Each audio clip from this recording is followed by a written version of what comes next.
Magandang araw po sa inyo. At ang ating pong pag-uusapan ay tungkol sa pastor. Ano po?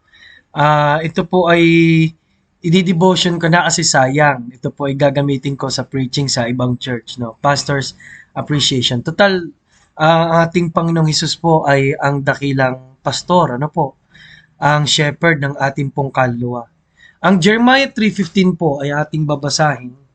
Ang sabi po rito, "And I will give you pastors according to mine heart, which shall feed you with knowledge and understanding."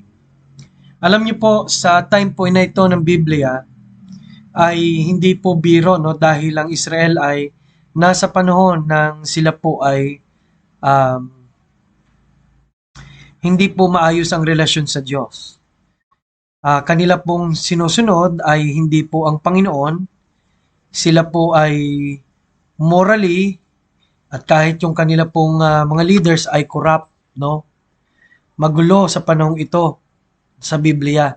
At napipinto po sila na kubkubin ng iba pong bansa, no? Dahil sa parusa ng Diyos. At marami na silang naranasan, no, na katulad po niyan. Kaya ang sabi ng Panginoon, okay, sige, bukod sa anumang bagay, bibigyan ko kayo ng mga pastor. No? Ito po ay tinutukoy po ay maaring prophet o kahit yung mga leaders of their time ay considered po as the shepherd of the people. Ganun pa man, sa panahon pong ito ay binigyan tayo ng mga pastor, ano po, at para mga siwa sa mga eklesiya o churches. At tayo rin po ay may dakilang pastor ay ang Panginoong Hesus. Okay, gusto ko po kayong bigyan ng konting background para maintindihan niyo po ano po ba ang role at ano po ang pagpapasalamat natin sa Diyos dahil meron tayong church at meron pong nagtuturo sa atin. Ano po? Sabi po ng Jeremiah 3:15, "And I will give you." No, maraming nagse-celebrate ngayon ng Pastor's Appreciation. Bakit po? Kasi ang Diyos po ay nagkaloob ng gantong tao, no? Para tumulong, ano, tumawag siya para sa atin po ay tumulong, no po? That shall feed, sabi po ng Bible, pipid po tayo, pakakainin tayo ng mga spiritual na mga bagay. Ano po? So sa history po, napakahalaga po niyang sinasabi natin na sa panahon ng kaguluhan ay may mga tao pa rin na magtuturo sa kanila kung ano po yung kalooban ng Diyos. Ano po ang kahalagahan po noon? Babalik po sila sa original na gustuhin ng Diyos sa kanilang buhay, mag-impluensya sa kanilang buhay. At ang linaw po ng Matthew chapter 9 verse 36 to 37, nang sinabi po roon na sila ay parang tupang nagkalat at parang pastor, no? Parang walang mga pastol na nangangasiwa. Kaya ang sabi ng Panginoon, "Pray therefore the Lord of the harvest, that He would send forth laborers." Ano po? Sinabi pa niya doon. So napakaliwanag po na ang mga tao kailangan po na mag-guide. Ano po? So, the character and the teaching of a pastor. Number one is the character. Dito po, mula sa puso. Ibig sabihin, dapat kaparehas ng ugali ng Panginoon. Ano po? At kailangan turuan at turuan para hindi po maligaw ang mga tao. No? Kaya ano ba ang mga duties ng pastor? No? To feed the church with wisdom and understanding. Ano po? Sa tuwing tayo naguguluhan o kaya naman ay kailangan natin ng kalakasan, sila po ay dapat nariyan. Ano po?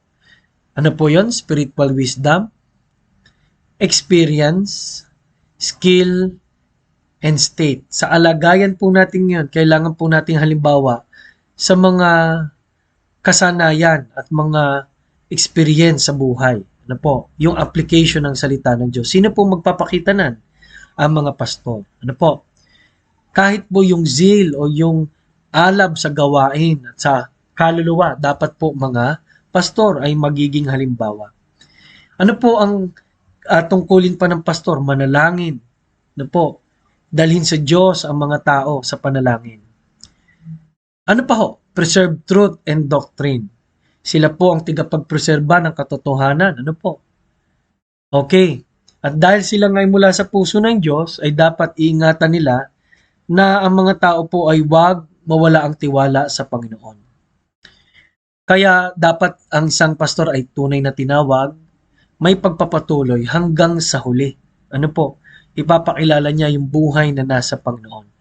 Kaya ngayon, ano man naman ang duties ng mga member o duties po ng isang sumasamba sa isang local church at kabilang nito. To feed the church with wisdom and understanding, ang mga pastor, tayo naman po ay dapat mag-absorb at lumago. Mag-absorb at lumago.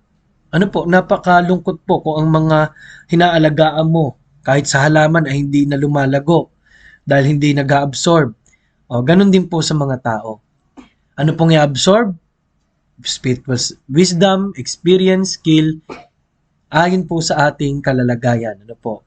Experience, no? Letter E po yan, hindi experience. Okay?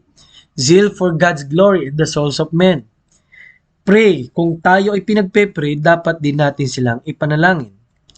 Preserve truth and doctrine, kaya dapat proclaim truth and doctrine, katuwang tayo na magproklama ng katotohanan.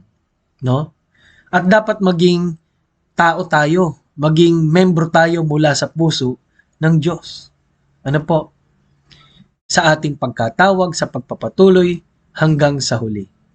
Kaya yan po ang kahalagahan ng membro at ng pastor.